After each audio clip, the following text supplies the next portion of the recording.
욥기 13장 말씀을 통해 우리를 향한 하나님의 뜻을 함께 살펴보며 기도의 제목을 찾고자 합니다. 욥기 12장부터 14장까지는 욥의 친구 소발의 말에 대해 욥이 답변하는 내용입니다. 13장 19절까지는 그 친구들에 대해서 욥이 직접적으로 자신의 무죄함을 주장하는 내용입니다. 그리고 13장 20절부터는 하나님께 기도하는 내용으로 이루어져 있습니다. 본문 1절 말씀 보시면 나의 눈이 이것을 다 보았고 나의 귀가 이것을 듣고 깨달았느니라 말씀합니다. 욥은 하나님께서 주권적으로 자신의 삶에 대해 다스리시고 통치하신 것에 대해서 알고 있다고 말씀합니다. 보고 듣고 깨달았다는 것은 단순히 이론적인 지식으로 알았다는 것이 아니라 체험적으로 경험한 그런 지식을 의미합니다. 자신이 가진 지식이 확고하며 더 분명한 것이라는 것을 보여주는 것입니다. 욥은 자신이 친구들보다 더 깊은 지식을 실제적인 체험을 통해 알고 있다고 말합니다. 자신을 향해 친구들이 하는 말들이 얼마나 경솔한 것인지를 간접적으로 이야기하고 있습니다. 본문 2절 보시면 너희 아는 것을 나도 아노니 너희만 못하지 않으니라고 말씀합니다. 욥은 친구들이 아는 정도는 자신도 이미 알고 있다고 말합니다. 욥은 친구들이 알고 있는 그만큼 뿐만 아니라 거기에 더해서 그들보다 더 깊은 통찰력이 있다고 이야기합니다. 인간의 입장에서 볼 때 이해할 수 없는 그런 하나님의 지혜와 섭리에 대해서도 인식하고 있다는 것을 나타냅니다. 자신이 친구들보다 훨씬 더 우월하다는 것을 나타낸 것입니다. 그래서 욥은 더 이상 친구들과의 그런 헛된 논쟁은 이제 그만하고 오직 하나님과 내가 논쟁하겠다, 변론하겠다 이렇게 이야기합니다. 본문 3절 보시면 참으로 나는 전능자에게 말씀하려 하며 하나님과 변론하려 하노라고 말씀합니다. 욥은 친구들과 논쟁하는 것은 더 이상 무의미한 것을 깨달았습니다. 자신 역시 고난받는 그 원인이 무엇인지는 확실히 모르지만 하나님의 섭리가 있음을 인정하고 하나님께 문제를 맡기려고 합니다. 욥의 친구들처럼 권선징악의 이러한 논리에 완전히 사로잡힌 정도는 아니지만 어렴풋이나마 자신이 겪는 이 고난의 원인이 하나님의 그 이해할 수 없는 그 섭리 가운데 있었다는 것을 깨달은 것입니다. 본문 5절 보시면 너희가 참으로 잠잠하면 그것이 너희의 지혜일 것이니라고 말씀합니다. 욥은 친구들 향해 침묵하는 것이 오히려 더 낫겠다고 말합니다. 친구들이 자신에게 많은 말들을 했지만 욥 자신에게는 전혀 도움을 주지 못하고 오히려 괴롭게 만들었습니다. 더 이상 친구들의 말은 듣고 싶지도 않으며 들을 가치도 없다는 의미입니다. 구약성경 잠언서 17장 28절 말씀에 보면 미련한 자라도 잠잠하면 지혜로운 자로 여겨지고 그의 입술을 닫으면 슬기로운 자로 여겨지느니라는 말씀이 있습니다. 오늘 본문은 이 잠언 말씀과도 유사한 표현입니다. 욥은 자신의 친구들을 미련한 자로 여겼습니다. 친구들이 자신들은 지혜로운 척하지만 실제로는 미련한 자라고 강하게 비판한 것입니다. 본문 12절 말씀 보시면 너희의 격언은 재 같은 속담이요 너희가 방어하는 것은 토성이니라고 말씀합니다. 욥은 친구들이 하는 그 변론의 근거가 전혀 무가치하다고 지적합니다. 이 재 같은 속담에서 재는 가치가 없는 것, 또 싫은 것을 의미합니다. 욥은 친구들의 말을 그냥 무가치한 말로 여겼습니다. 쉽게 무너지는 흙으로 쌓은 그 토성에 비유합니다. 토성은 벽돌로 쌓은 성과는 달리 쉽게 무너집니다. 욥은 친구들의 주장이 그 어떤 논리가 너무나 빈약하고 허술해서 쉽게 무너지는 토성과 같다고 말합니다. 우리 인간의 지혜에는 다 한계가 있습니다.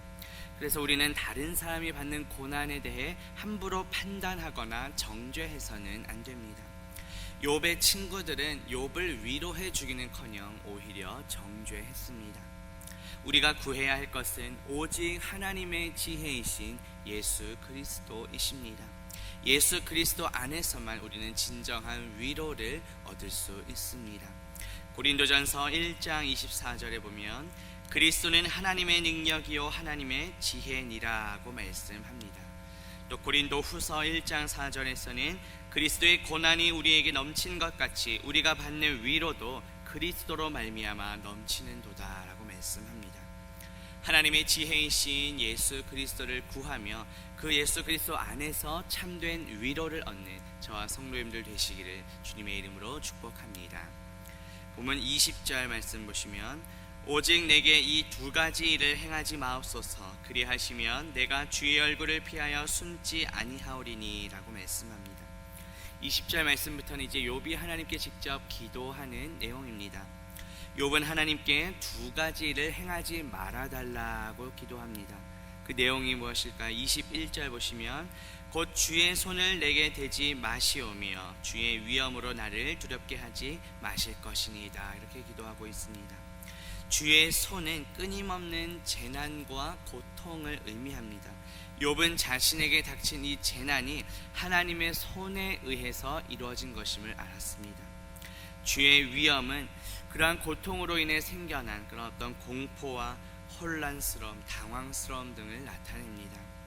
욥은 고난으로 인해 느끼는 그런 공포와 혼란 그리고 당황스러움에서 놓이게 해달라고 요청한 것입니다.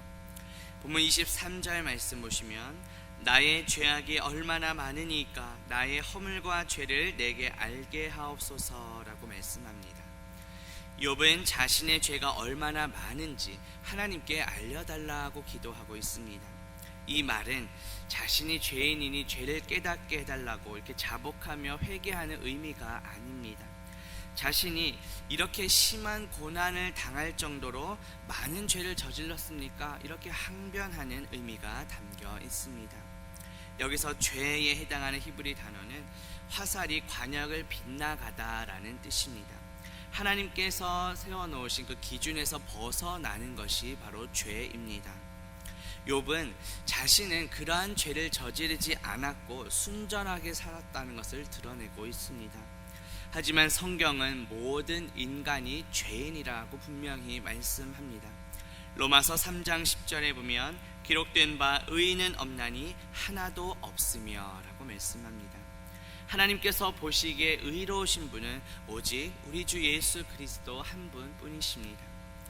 본문 27절에 보시면 내 발을 착고에 채우시며 나의 모든 길을 살피사 내 발자취를 점검하시나이다 라고 말씀합니다.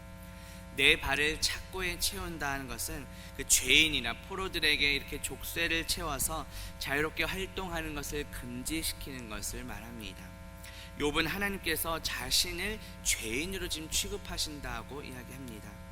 다시 말해 하나님께서 자신을 과도하게 간섭하시고 납득하기 어려운 그런 처분을 내리셨다는 것, 이런 것에 하나님께 원망하고 있는 것입니다. 본문 마지막 28절 보시면 나는 썩은 물건의 낡아짐 같으며 좀 먹은 의복 같으니이다 라고 말씀합니다. 혹독한 그런 재난과 시련으로 인하여 점점 죽어가고 있는 욥 자신을 가리킵니다. 욥은 재난으로 인해 자신이 썩거나 좀 먹은 것 같다고 말하면서 그런 자신의 비참한 처지와 무기력함을 고백한 것입니다. 오늘 본문은 전체적으로 욥이 자신의 그런 고통스러운 현실을 참다 못해 하나님 앞에 원망하며 절규하며 항변하는 그런 내용입니다. 이러한 욥의 모습 속에서 우리는 긍정적인 면과 부정적인 면 모두를 발견하게 됩니다. 다른 친구들의 그 판단에 연연하지 않고 하나님께 직접 나아가서 기도하는 모습은 신앙적인 태도라 평가할 수 있겠습니다. 하지만 욥은 하나님의 섭리와 주권이 있다는 것은 인정했지만 그런 고난과 혹독한 시련 속에서 하나님을 원망했다는 점은 아쉬운 부분입니다.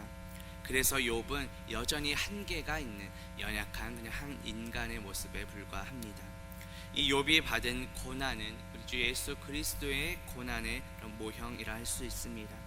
구약성의 이사야서 53장 5절에 보면 그가 찔림은 우리의 허물 때문이요 그가 상함은 우리의 죄악 때문이라. 그가 징계를 받음으로 우리는 평화를 누리고 그가 채찍에 맞음으로 우리는 나음을 받았도다 라고 말씀합니다. 우리나 또 욥이나 모두 죄가 있지만 유일하게 다른 점은 예수 그리스도께서는 아무런 죄가 없으십니다. 아무 죄가 없으시지만 우리 모두의 죄를 대신하여 고난 당하시고 십자가에서 죽으셨습니다. 우리가 살아가는 동안 이유를 알지 못하는 고난에 처하게 될 때 그 가운데 하나님의 계획과 섭리가 있음을 믿고 우리는 주님 앞에 기도하며 나아가야 합니다. 내가 처한 상황과 환경에 불평하고 원망하는 것이 아니라 우리 죄를 위해 고난 당하신 예수 그리스도를 바라보며 기도로 나아가는 저와 성도님들 되시기를 주님의 이름으로 축복합니다. 기도합니다.